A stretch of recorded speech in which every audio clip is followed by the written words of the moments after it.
church in the valley by the wildwood, no lovelier spot in the dale, no place is so dear to my child, the little brown church in the vale. Oh, come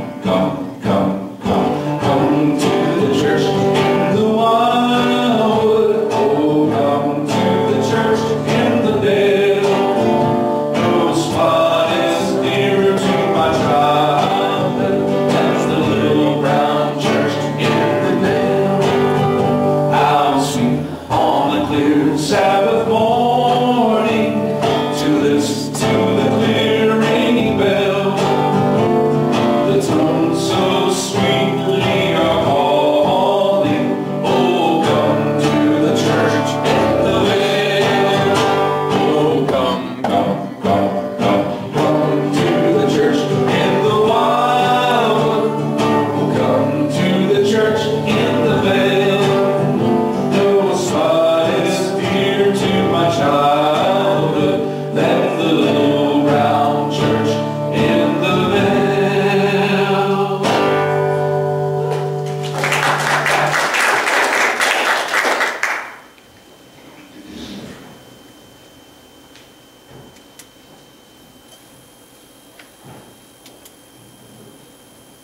Well, that brings back some memories. I grew up in a Baptist church in Iker, North Carolina.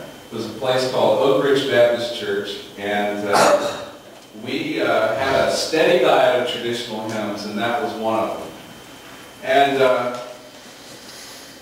it amazes me, out of all the talks that I've done and prepared for, just exactly where you get your inspiration from.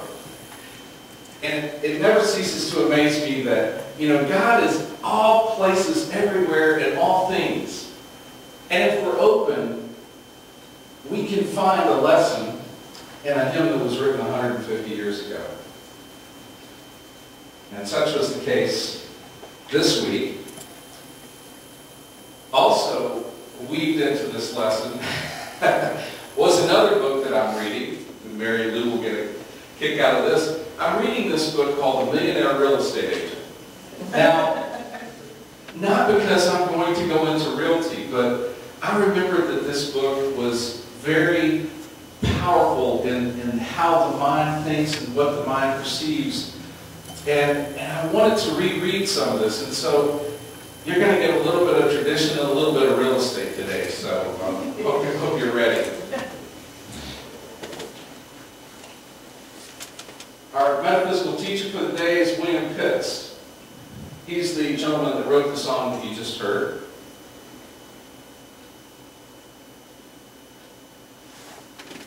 He was on a trip to see his sweetheart, who lived in Fredericksburg, Iowa. And he had been taking a stagecoach all day, and he decided, I need to stop and stretch my legs. And so while the stagecoach had stopped, he decided he was going to go for a stroll in the woods. So as he walked through this beautiful, picturesque, gorgeous summer afternoon, he came to this spot in the woods, and he looked, and he said, wow, I imagine a church here. I could see a beautiful church being put right here on this spot. Well, we all have visions, you know, at various points and places in our life. We all have ideas. But he was so moved by this vision that he went on to see his sweetheart, and a couple of days later, this vision would not leave him. So he wrote a song about this imaginary church in the wildwood. So the story goes that about 7 years later, as he was called back to the area to teach a class, or to be a part of an academy, he went to the Bradford Academy. As he revisited the area, he found out that they were erecting a church in the very spot that he had this vision. Now, there was no he had went home and he had written the song, and he put the song in a drawer, and he didn't even think twice about it. It was just a song, and it was a creation that was in the moment, and it was sitting in a drawer. He didn't share his vision with anybody. He just created this song. But 7 years later, on the very spot that inspired the song, a church was being erected. Now, is this mere coincidence? Or is this God working in mysterious ways? Is this all things being connected, all thoughts, all actions? I think the latter. The power of our imagination was exhibited with a manifestation of his thought in this church in the very spot that he dreamed. So he sold actually what had happened was he taught a music class at the Bradford Academy. And it was about 1865 when the church actually was finally finished. And for the church's dedication, the Bradford Academy sang this song at this church's inauguration that he dreamed of before it was even thought of in the physical form.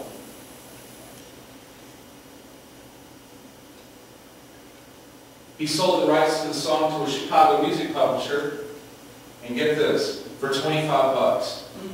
So he could enroll in medical school. Like, where this is going.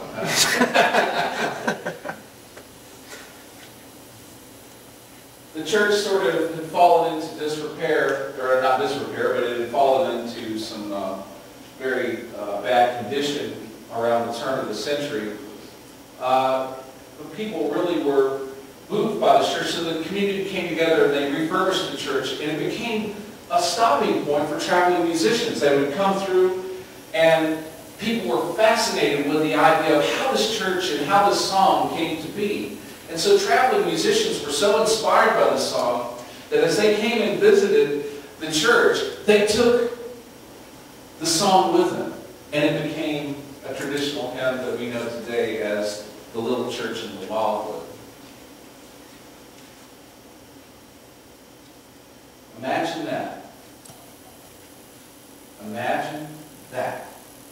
His thought created a church. And he didn't even know. He had no part of the planning of the church, the manifestation of the church. He just dreamed it. And it happened.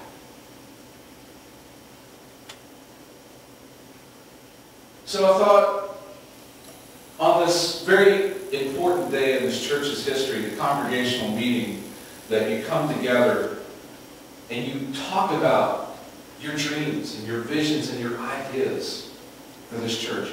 Imagine the power that can be manifested through Spirit, that you don't even have to be connected to the end result. But imagine the power that can be when you are. The power that can be harnessed and brought together as a community.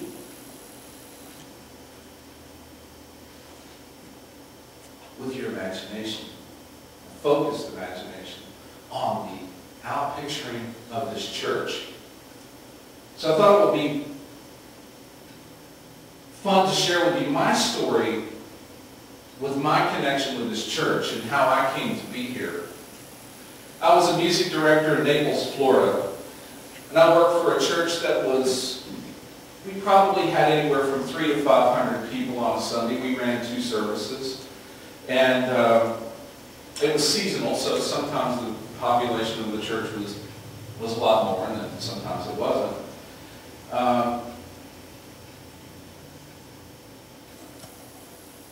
But the church there, that was my first experience of being a music director. I've been a musician for years, but this was my first time serving in a church. And I remember just feeling like everything was so rehearsed, and it was such a performance, and that I had to be perfect.